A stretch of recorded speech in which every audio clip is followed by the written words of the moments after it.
Hello, and welcome back to another episode of Kicking It with KeKe, Life, Love, and Mindset. I am your host, KeKe Chanel, award-winning author, lifestyle blogger, and owner of 19 Lifestyle Magazine. Around here, we talk about life, love, mindset, growth, and all the things that help you evolve into your best self. Today, I am joined with a very special guest, but you guys already know how I like to do. I like to give my guests the opportunity to tell you who they are, so I'll turn it over to Dr. Stephen Edwards. Dr. Edwards, thank you for Yeah. coming to kick it with me today. Well, I'm excited to be here, Kiki. Yeah, so you're asking me who I am, is that right? Yes, tell the listeners who you are, what you do. Go ahead and let them know. All right. Well, the honest answer to that question is I'm still trying to figure it out. But I'm further along than I was before I started. So, and I don't like to say I am these things. I could reel off a bunch of things I've done or that I do, but they're not who I am, right? So, who I am is a hopeless romantic. Oh, I've been married 4 times. oh, wow. Yeah, I don't know what the record is, but I'm going for it. No, but I've never given up hope. There you go. Let me just say that. But I have realized that marriage is not for me. So I now tell people, they say, "You're going to get married again?" I say, "Listen, I'm unmarriageable, right?" So that's one thing about me. I am unmarriageable, right? Um, but I have learned a lot about relationships, besides not to be in one. Um, and so I'm a what do they call it? A seeker. I don't know if that's the right word, but I've always wanted to grow in my spirituality, right? Ever since I was a kid. And, Mm-hmm. you got to be careful what you ask for, right? Because that's Right, not an easy journey to take, right? And I've right. definitely had my ups and downs. Been through a lot of pain to get where I am today, and I got a lot more pain to go, I'm pretty sure, right? Mm-hmm. So this relationship that I went through in this book was what I would call a dark night of the soul, right? So I Mm-hmm. had to go through the hot, the heat, the fire, the trauma, the challenges that this beautiful lady brought into my life and gave me the gift of, right? So, so I fall madly in love with her, which was the draw, right? Because of qualities that she has, we'll probably get into. And at the same time, she almost killed me. So, which was good, right? You got the fire and you got the both ends of it, right? So it Mm-hmm. was a beautiful experience, and I have nothing but gratitude and love to her for it. And I believe whether this is true or not is a different thing. I believe she was a master teacher for me. Mm-hmm. That the relationship was never ever meant to work. She came into my life to teach me, right? And she did on a big scale. Um, but that doesn't mean it, at the end we knew it was untenable, right? Well, I knew it was Mm-hmm. untenable, and there was no way we could have stayed together. But that doesn't make it easy. It doesn't make it easy because then the lesson that you learn is you have to love somebody enough to let them go. Mm-hmm. Mm-hmm. Yeah, and so that's the tough part, one of the tough parts. So I don't know, maybe that's a little bit a long, a long introduction to who I am, but hopefully it's given people a little bit of understanding of what I've been through a little bit that's made me who I am today. Absolutely. And thank you for coming to kick it with me. It is a pleasure to have you here. So we're just gonna dive into this conversation. Let's do it. Um, from a life perspective, Yeah. what are some early experiences or internal beliefs that silently shape the relationship patterns we keep repeating? Well, obviously this isn't your first rodeo, so you know it all starts when we're children, right? Mm-hmm. And there's a famous pastor, I think he was German. He said, "Give me your son until he's 7 years old, and I will show you the man." Mm. So true. It's all formed in those early years, right? So for me, I love it when people say, I had a really hard upbringing. I go, yeah, you and everybody else, right? But anyway, as a child, you don't know that. As a kid, you're Mm-hmm. going through school, you're going through this trauma at home. You think everybody else is just, it's going great. Their parents are perfect, and you're the only one. So you don't want to talk about it, right? Because you don't want to be Right. outcast, Um, and little do you know. But anyway, so I'm not trying to say I'm the only one who had a traumatic childhood by any stretch of the imagination, but it was traumatic for me. And really, at the end of the day, it's how you perceive it, right? So, for me, how I perceived it was a very controlling, harsh, unloving environment, which just made me want to run away from home. Which I Mhm. did. I ran away 8 times, but they kept bringing me back for some reason. I don't know. Anyway, so I was so frustrated. I was so angry because it was so controlling Mhm. that when I went to bed at night, I used to bang my head. I mean, literally, this is not a joke. I used to bang my head on the pillow until I was so exhausted I fell asleep. Oh, wow. It was the only way I could get to sleep. Mhm. So, and then, so all this pent up anger, it's got to go, it's got to come out, right? It's some, Right. you can only hold it down for so long and it's going to explode. So at Mhm. 16 years of age, I had my first experience of a manic behavior, mania, right? Mhm. Which was pretty intense, right? So I'm not going to go into the whole story, but the bottom line is one night, and this is the end of it, not close to the end of it, before I got admitted to an asylum, right? I mean, literally, I got taken into a mental home. I was driving my car on the wrong side of a bridge doing 100 miles an hour. This is after I've been out for like 4 days, no sleep, no food, completely high, convincing everybody to do all kinds of things. Because when you're in mania, you can do amazing things, most of which you don't remember. I decided I was going to open a nightclub, and I told the best DJ in town that he was going to be my DJ. I found the premises, told the guy who owned the premises to give me a 5 year lease with 6 months for free. I got a phone call from one of my friends at 3 o'clock in the morning. We're out somewhere partying, and this guy goes, "Yeah, this girl wants to meet you."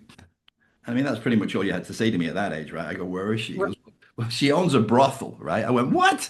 He goes, "She owns a brothel." So I go, "Okay, where is it?" Right? So me and a bunch of friends go out there, we party for 4 days. Then I leave there, and I think, I'm 16, right? So I think maybe I should go home, right? So I go, gotta go home. I'm driving on the wrong side of the road, 100 miles an hour. I get home, my parents get up, like, "What the hell is going on?" Because I tried to get in quietly, not a chance. So they come out and I go, "Listen, just so you know, I'm Jesus Christ and I'm going to have stigmata any minute." So overall, it was a really good night, right? So Uh-huh. then they decide we got to take him to hospital, right? So they take me to the nearest insane asylum, like there was a bunch of them. No, so they take me to this mental home.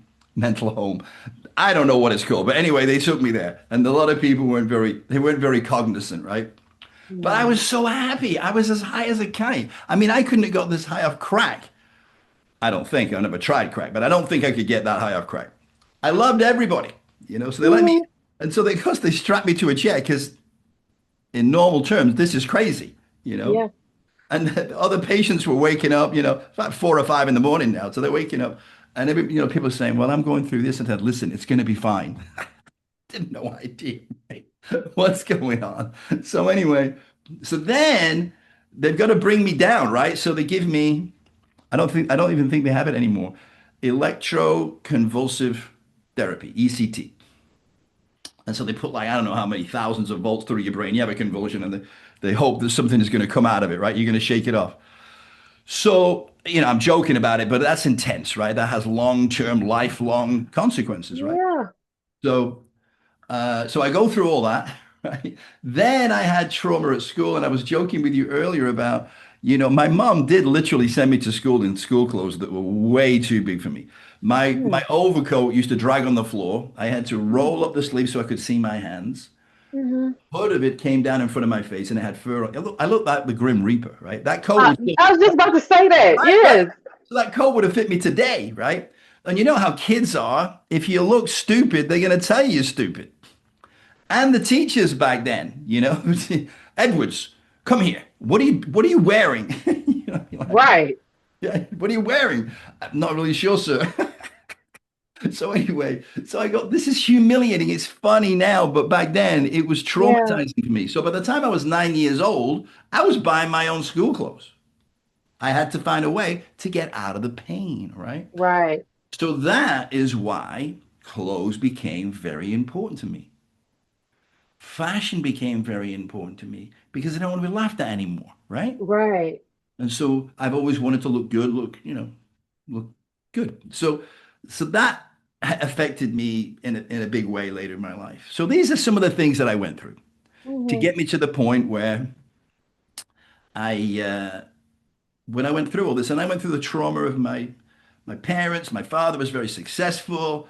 He decides he wants me to come and work in his business, so one day it can be half mine because my uncle was the partner. And then without telling me, he sold it. I was working for him and he sold it. Right? Wow. What else could go wrong, right? So that set me on a very destructive path, right? Mm. Uh, Doing really ridiculous things, got into drugs. I was very lucky. I didn't get addicted. And that was nothing to do with me. It was just to do with my biochemistry. I was so lucky because I obviously had friends that did die, you know. It's terrible. Mhm. So to go through all that, then I get serious, start a business, lose the business, start another business, do very good at that, and then lose it. So I have this thing where I build things up, become very good at it, then I just implode it. And then I Mm. recreate myself, right? And usually move somewhere else. So I became kind of nomadic. But again, the gift in that, KeKe, was that I could reinvent myself over and over again. It's Right. difficult for people to do that normally because you live in the same city. So people Right. always see you the same way and they tend to throw that identity on you. So it's difficult to break out of it, right? Whereas I was able to let it come burning down, crashing down, and then reinvent myself. Right. So there was a gift in that too. So, but I've done that over and over again. And to make a long story a little shorter, this relationship, which the book is about to some extent, Hmm. was another situation of me burning everything down. Went through another divorce. I was exhausted again. I burned out again. And that's when, for me, as I experience my life, I've realized that's when I go through the greatest growth because my walls are finally down, right? I've Hmm. finally stopped fighting, right? I'm willing to just say, I'm going to let it all go and see what happens. And then that's usually when all the shit happens, right? So, Right. Right. right? And then she comes waltzing in, like I'm at a point where I'm completely adrift, don't even know what I want to do anymore. And she walks into my life and I go, that's what I want to do. Right. So, you know, she's like almost 6 foot in her bare feet, which she's Mm. never in her bare feet. So she'd be 6'5", right? I'm 5'11", right? So she would tower above me. And Hmm. she's a former international supermodel. I mean, what are you going to do? I mean, there's an opportunity of a lifetime. I'm going to go with it, right? Right. And of course, little did I know where that was going to lead, right? And it Mm. led me through one of the most powerful, transformative experiences of my life. Wow.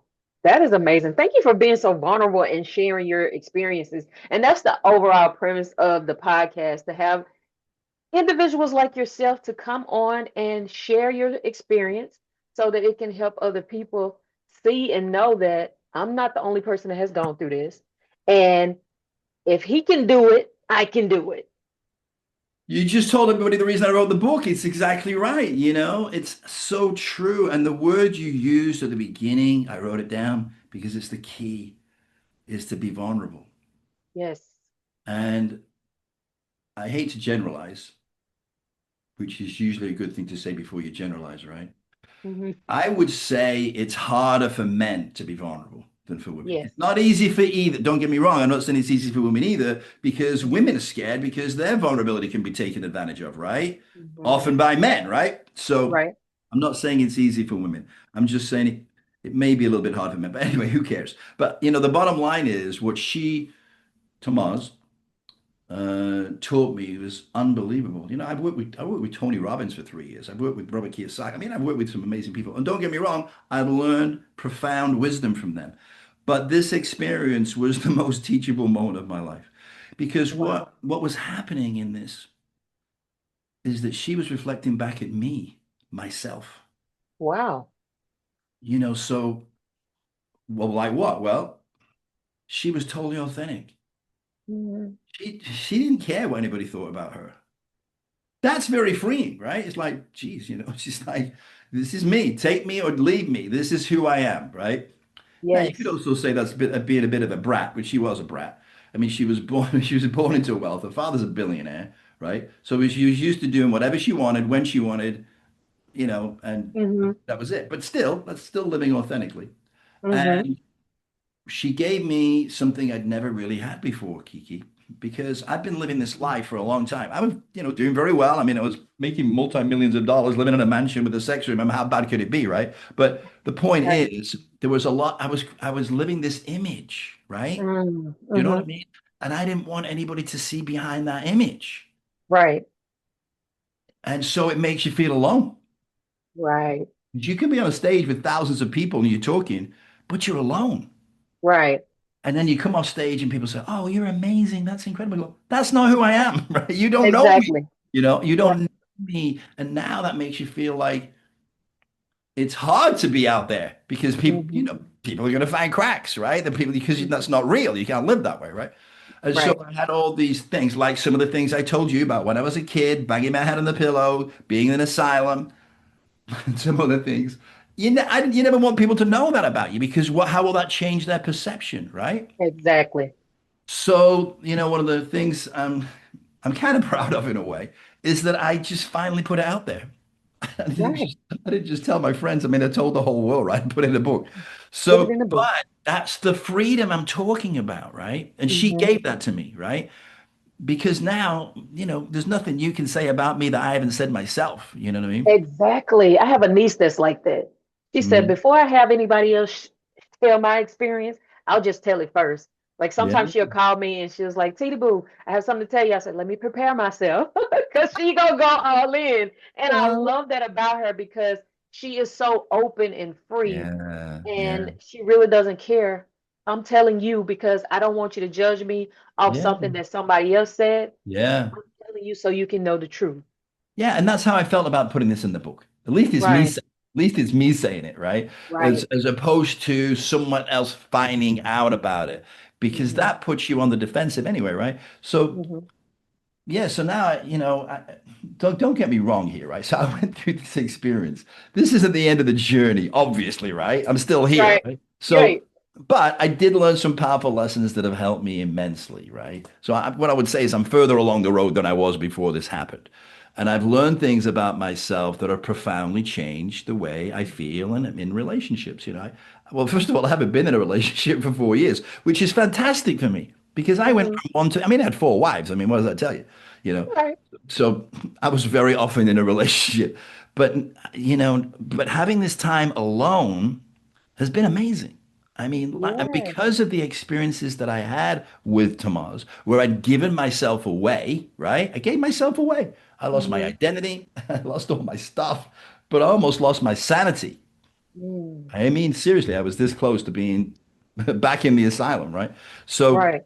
and if it hadn't have been for my therapist telling me, she said, "Look, Stephen, you got to realize something. You're losing, not just losing your stuff, you're losing yourself, right? And if you keep going on this route, you are going to lose your sanity, right? And so you Hmm. got to realize something. And for reasons that I get into in the book, we don't need to go into right now. There's no way that she was ever going to change. She was never Hmm. going to be healed because she's not meant to in this lifetime. And that was also a lesson for me because I'd always believed I can fix anybody. No, you Hmm. can't, right? No, you You can't. can't. Mm-mm. You can't, right? So, but that was a great thing for me because I always had the belief you can either call this positive or everything. I think, well, anybody can change. Not everybody's here to change. Right. She's Oh, not here wow. to change. She's here to be a master teacher. She made that sacrifice before coming down here that this is what I'm going to do in this life. But I came to that realization because of her, right? So my therapist said, look, she's never going to change. She's never going to. She was also in an asylum when she was 16, just to be clear. What Hmm. a mirror that is, right? Hmm. And she was terrified of having to go back there because she was still carrying this disease, right? There's no way she was going to go to therapy because if the therapist advised, they to come pick her up, bring the white van, I mean, she was terrified of that, whether it was real, Right. you know what I Right. mean? So she was never going to go to therapy, not a chance, right? Right. And so my therapist said, Stephen, you got to realize something. That the only possibility of her even being able to live with what she has, and even then it's going to be really, really difficult. She has to go to therapy at least 3 times a week. Well, she's never going to go once in a year, let alone 3 times in a Yes. week. Do you know what I mean? Hmm. So my Hmm. therapist said, you got to realize something. She's not going to change. This is the way it's going to be. And if this is what you Right. want, if this is what you're prepared to accept, know what you're getting into because this is it. It's not going to change. Yeah. Yeah. And if she's not willing to do the work, then she doesn't love you enough. Mm. I mean, that's a good Wow. therapist because that knocks you in the stomach, right? Exactly. That's like a gut punch of reality Yeah. right there. I Yes. mean, even though it isn't you, you could feel for me. Oh, geez, that's pretty intense, right? That was very intense. Wow. Like that hit hard right there. Like, Yeah. yeah. So I had to accept that. And that's when I'm saying it wasn't easy because I Yeah. loved her. I mean, I still love her. I just, I can't be with her, right? And that's Yeah. even You have to harder. learn how to love, like, you have to learn how to love yourself more than the person that is causing you harm, Yeah. because once you lose yourself, it's hard to get it back. You get yourself back. You have to claw and fight. Yeah, no kidding. And I almost did, right? So it took me a while to get through it. But yeah, but that teaches you another lesson, right? That if you love someone, you have to love them enough to let them go. Yep. It's easier to, I don't know, it's not, nothing's easy, right? But I don't know, maybe it's been easier for me in the past to let someone go that I didn't love anymore. It's Mm, very difficult to let someone go that you just don't want to let go. right. You love them, but you just come to the realization, the cognitive understanding, that my therapist said, Stephen, you got to understand something. You stay with her, that's your choice. But I'm telling you, you're going to go insane. You are going to go insane because it'll never change. And it's just only Well, going to. I'm glad you listened to your therapist. Me too. Me We too. wouldn't be having this conversation. We wouldn't be having this conversation. I'd be Right. back in the insane asylum. Right. To do it over the phone. Right. So, what point does awareness become responsibility in breaking those unhealthy cycles? Yeah, well, that's a really good question. So I have a belief, and I've had it for a long time. And even through this situation, and if you get a chance to read in the book, you'll see this comes up a lot. So my belief is this: nothing happens to you, everything happens for you. Mm, Now, so how did I rationalize this? So I'm in this crazy relationship with her. And obviously, you're not going to stay in any relationship if you're not getting anything out of it, right? So I right. was getting a lot out of it. So I had to weigh it up, right? So she would do something. She would try to get me arrested, get thrown out of my house so she could take my house off me and everything, right? All this stuff, right? And then Mhm. I would, the book is called The Venus Flytrap. So she is the Venus flytrap. I mean, literally, she's the Venus. And I was the fly. I was constantly trying to get out of a situation that she was trying to get me into, right? Wow. For reasons that I go into in the book. But anyway, what was I going to say here? So I was the fly. She was the Venus flytrap. So she would do things to get me. But on the other side of it, I'd say, okay, you know, we'd end a situation, and I'd almost get arrested. And then the chapter would end, let's say the chapter would end, and then the reader's going, oh my God, thank God it's over, right? And then you start the next chapter and we're back together again. They go, what? How could you possibly get back together after that How happened, about right? it? Right. Right. And so I would say, yeah, well, it just we're just getting started, right? So I would say, look, I thought about it and I thought I could break up with her. Absolutely. No one's forcing me to stay here. I'm making a choice. I could break up with her and I could go back to a relatively boring life, right? Or Right. I'm here with a 6 foot supermodel living in a mansion with a sex room. Let me see. Let me add this up and let me make a decision, right? So I go, I Right. think I'm gonna stay, right? Right. Of course. Right? And then I go, and then until I didn't, right? And again, like I said, the universe is so powerful, God, universe, whatever you want to call it. It's so powerful because like I said, in the end, I didn't even have a decision. God Mm, took that decision out of my hand. No, you cannot have her, right? You can't stay there. This mhm. was happening for you for a period for you to learn these lessons that will serve you better in the future. You'll be able to be more of who you really are, and you're going to bring that to your work, Right. which is going to make your work even more powerful. So it had so many positive outcomes, but it had to be without her because it also had to be me letting go. I Mm, had to make sure, and you said it a few minutes ago, I had to love myself enough to let her go, mhm. right? Right. And I had to say, no, I'm worth more than that. Mm-hmm. right? And Mm-hmm. I've got a life to live, and which is not going to happen with this situation, right? Eventually, we'd have both been living on the street, Right. Wow. So which how do you have like when you were going through that, how did you determine your self-love versus the self-deception correct. when it came to that particular relationship? Yeah, well, in the end, because all the way through it, I was giving myself away, right? Mm, Until there was almost nothing left to give. right. And, she was a taker because, I mean, like I said, always used to get in whatever she wanted and Mhm. whatever she wanted, she would get, but it was never enough. It was Mm, never going to be enough. It wouldn't have mattered how much I gave. And because of her illness, she had total paranoia and a tremendous fear of abandonment. So she would go through these times of paranoia. Her mood would change. And this is not a joke. Her mood would change in 10 minutes wow. from total love to total hate. And this is part of the problem she had.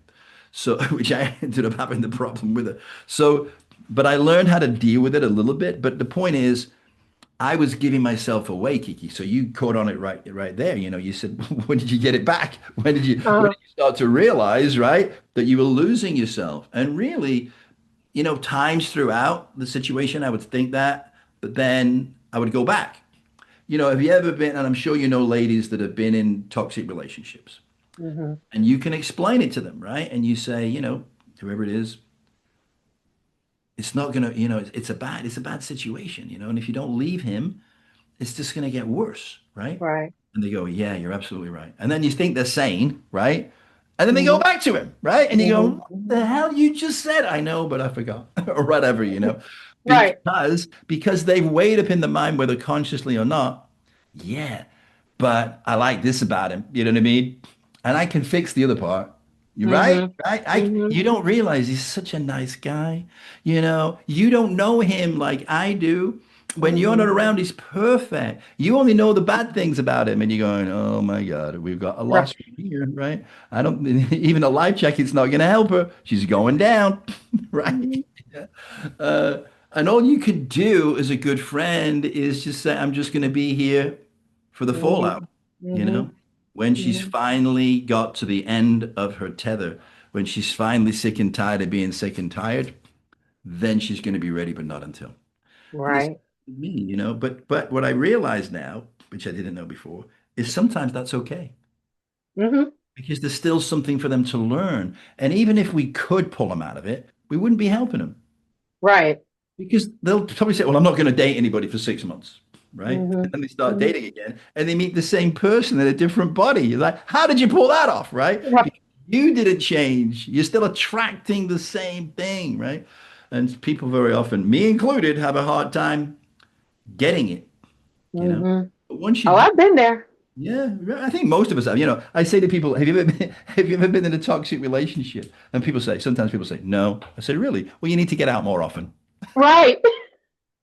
I mean, and we can joke about it because we have gone on that healing journey and Yeah. we're not in that place anymore. Yes. But Yes. for someone who is still in that toxic relationship, like Mhm. what would you say to them, like a listener right now who knows that they're in a toxic relationship, but they're just not, I guess, in denial? What is something positive or encouraging can you say to them?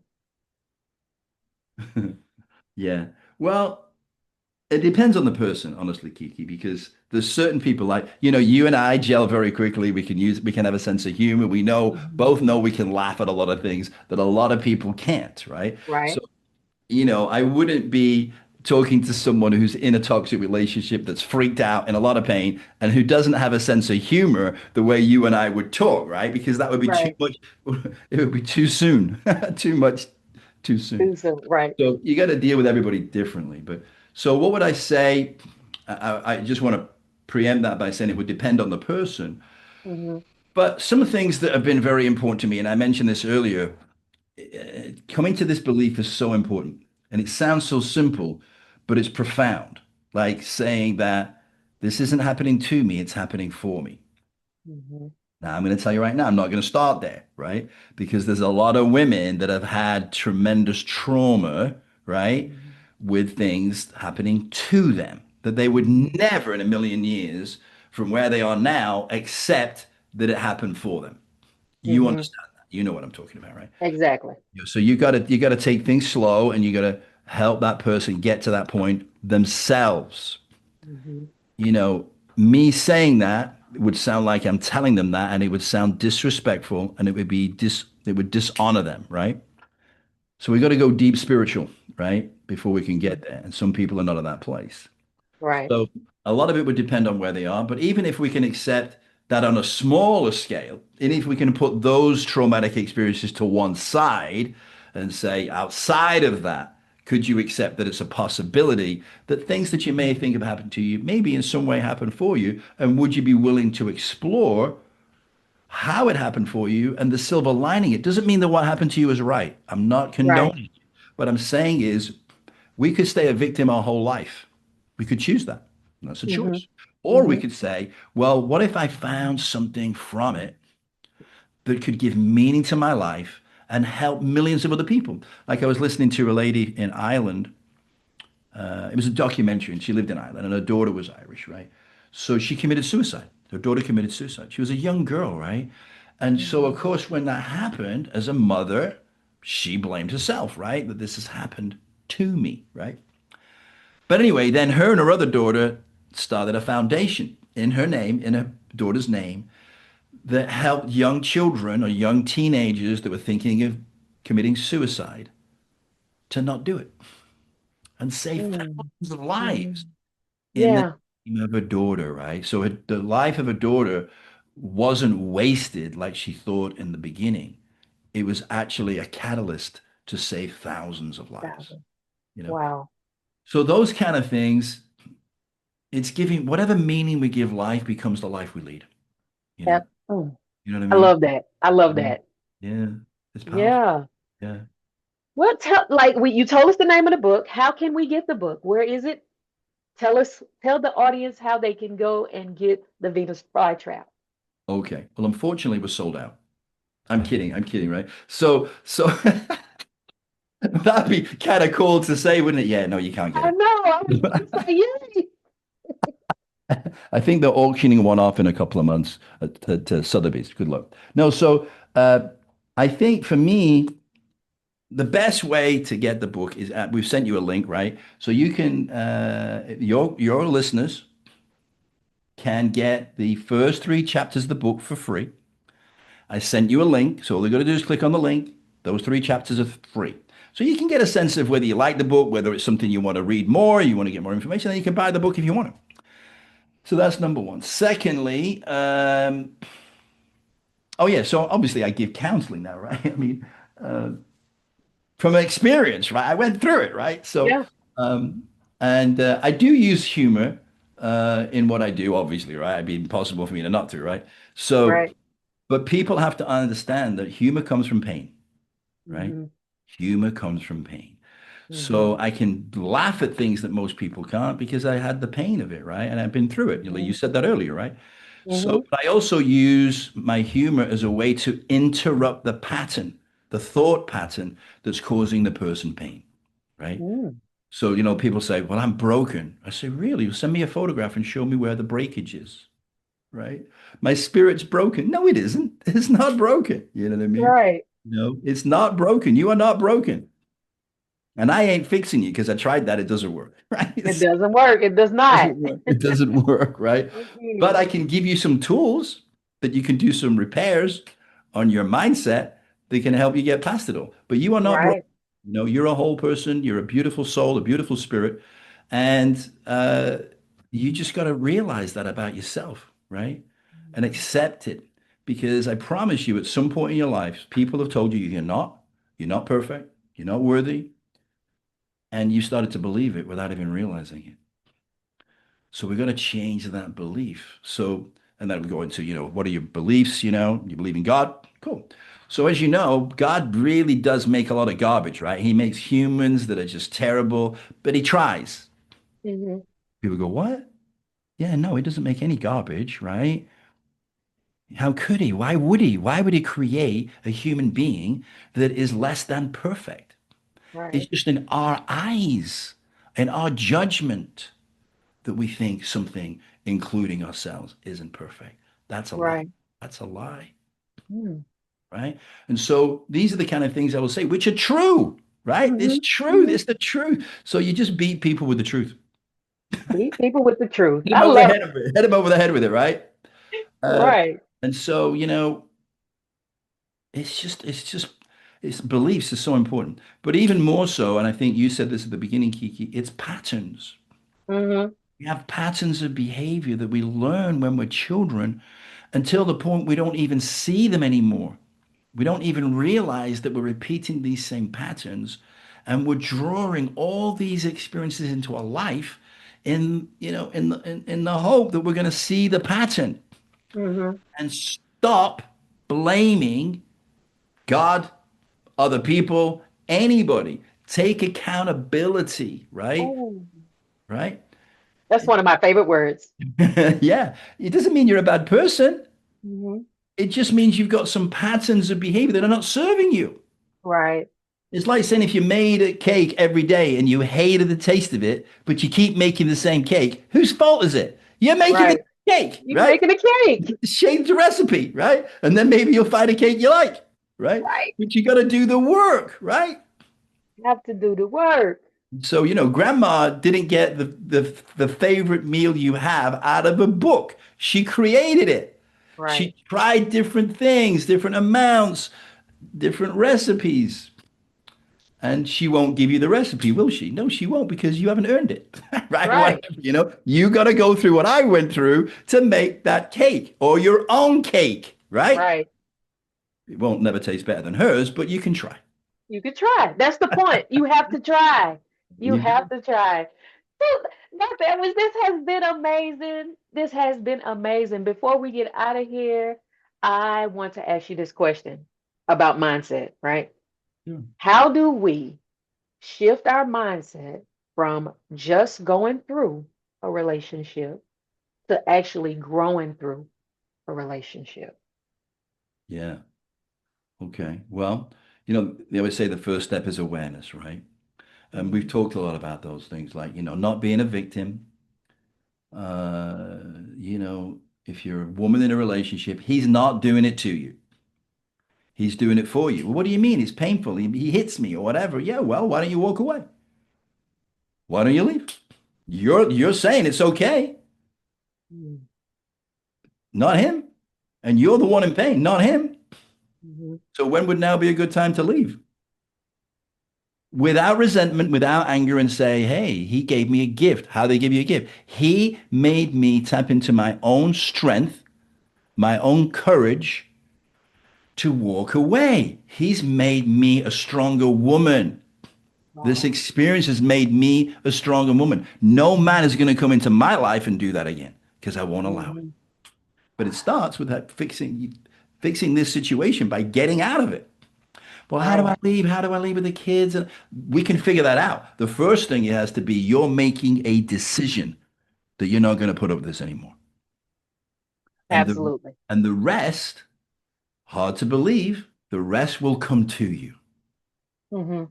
God will have the right person walk into your life and say, hey, listen, if you need to, you can stay with me for a while and we'll figure out where we're going to go from there. Or I know this place that will take you in until you get yourself on your feet and they'll even help you, right? These places exist, these people exist, but you have to Hmm. be open to doing your part for them to come into your life. Absolutely. And I listen, love that. I never said it's going to be easy. I just said it's going to be worth it, right? Absolutely. It's always worth it. It's never going to be easy because if it was easy, you would have did it the first time it happened. There you go. Yeah. Yeah. Yeah. But then once you've done that, what can you do? You can help other women do the same, Hmm. right? You can be the strength that they might need in that situation, Hmm. to help them get out too. Now, how much better will you feel about yourself when you're doing those kind of things and staying in a toxic relationship where you are being abused? Hmm. Not just physically, because you get abused emotionally too when that's happening, right? Exactly. And that's those leave even worse scars than the physical abuse, right? Right. And they carry over from relationship to relationship, especially if Exactly. you're not getting the help, or you make a decision that I need to change this pattern. I need to stop this cycle. I It's need so to love me enough to yeah, say yeah, love is not supposed to hurt. yeah. And when you change that pattern, Kiki, you know this, it doesn't happen again Right. because there's no need. Right. You're not going to, your energy is not going to draw that in again because you've got it. You already got it. Now it may do because it'll be a test. Right. Are you going to go back to that? And you go, no. No. And God goes, good, you passed the Mhm. test. I might Right. test you again, just so you know, right? Hmm. Yeah. Right. Well, again, Dr. Edwards, thank you for coming to kick it with me. Thank you guys for tuning in to another episode of Kicking It with KeKe, Life, Love, and Mindset. If this conversation resonated with you in any way, make sure you like, share, subscribe, tell a friend, and remember to keep growing, keep loving, and keep your mindset strong. All right. Till next time, purple hugs. Later.